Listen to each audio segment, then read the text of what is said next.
Monsieur Iván Duque Marquez, président de la Colombie et président de la Commission de consolidation de la paix, Monsieur le Président de la République togolaise, Monsieur le représentant spécial du secrétaire général des Nations Unies pour l'Afrique de l'Ouest et le Sahel, Messieurs les présidents de la Commission de l'Union africaine, de la Commission de la CEDEAO, Mesdames et Messieurs les ministres, Monsieur le représentant spécial de l'Union européenne, distingués participants. Monsieur le Président de la Commission, je voudrais avant tout propos vous remercier d'avoir pris de votre temps en dépit de votre agenda chargé pour présider l'ouverture de cette réunion consacrée à mon pays qui traverse une situation sécuritaire et humanitaire sans précédent et bénéficie dans ce cadre de l'accompagnement des Nations Unies à travers le Fonds de consolidation de la paix. Merci à l'ensemble des pays et institutions partenaires pour le soutien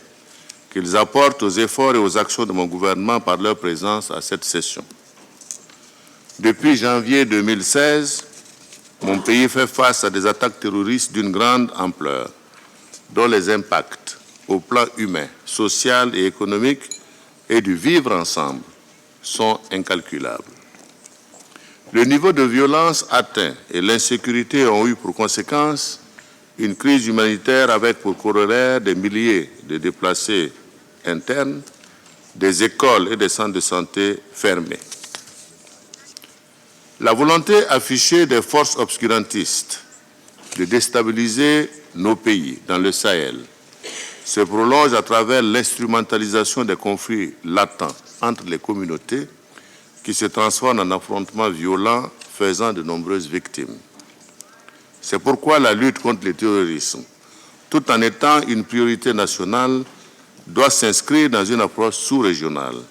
mais surtout dans une dynamique de développement économique des zones vulnérables. Dans ce sens, l'initiative d'Accra et la dernière conférence des chefs d'État de la CEDEAO sont des initiatives à saluer. Je dois préciser que la CEDEAO a décidé de participer, de s'engager dans la lutte contre le terrorisme dans notre sous-région en mobilisant $1 milliard dans le sens de cette activité. Mesdames et Messieurs, afin de faire face à la montée de la violence, le gouvernement a non seulement décrété l'état d'urgence dans un certain nombre de régions et engagé plusieurs opérations militaires dans l'Est, le Sahel et le nord du pays, avec comme consigne le respect des droits de l'homme, pilier essentiel à la réussite de la lutte contre le terrorisme. En plus de ces actions au niveau national, l'engagement des pays du G5 au niveau de la force conjointe et l'urgence de son financement et le renforcement de son équipement devraient permettre d'éviter un désastre humanitaire. En réponse à cette crise sans précédent que connaît mon pays, le gouvernement a lancé 2 initiatives majeures: le programme d'appui au développement des économies locales et le plan d'urgence pour le Sahel, qui a été élargi à l'ensemble des 5 régions touchées par l'extrémisme violent. Par ailleurs, le Burkina Faso poursuit le renforcement des capacités des forces de défense et de sécurité dans le domaine des droits humains et du droit international humanitaire. Je réaffirme notre ferme engagement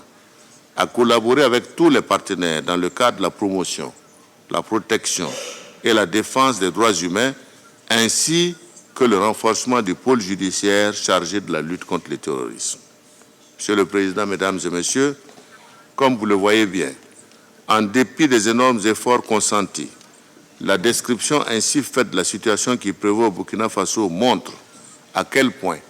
les attentes sont fortes et les défis à relever importants. Le soutien de la communauté internationale au Burkina Faso, en particulier aux pays du Sahel en général,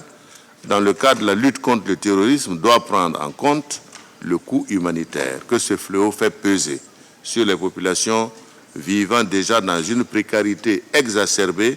par les changements climatiques qui occasionnent de mauvaises récoltes. L'évolution fulgurante des conséquences humanitaires, marquée notamment par le quadruplement des populations déplacées en l'espace de 5 mois, soit environ 290 000 personnes composées en majorité de femmes et d'enfants, montre bien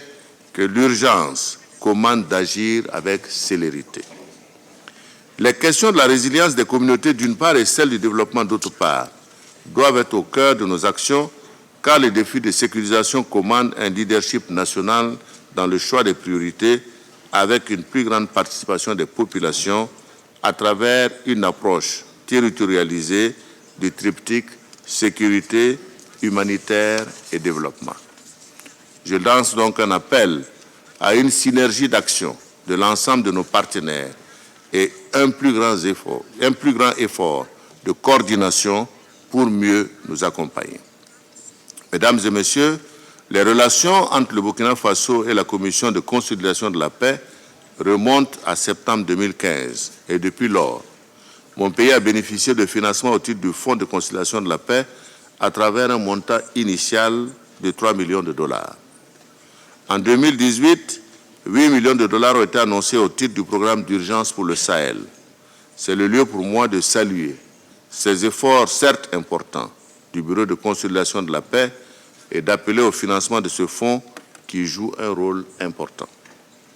En plus de ces initiatives très louables, mais limitées dans leur objectif,